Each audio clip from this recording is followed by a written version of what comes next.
Today on Scottie Facts, we're going to be talking about birds and bird migration. Peak time for spring migration, your Chicagoland area, your first 2 weeks in May. Several kinds of birds can be seen. Over 20 species of warblers. They're very small birds, flit, very active birds. Some of them that you could see would be the yellow warbler, yellow rump warbler, black-throated green, golden wing, black and white, to name a few. Also, indigo bunting you can see. You want to look like on your open areas along woods for those.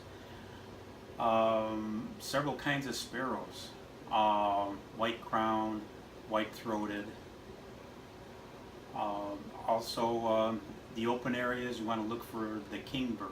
Bird facts today on Scottie Facts.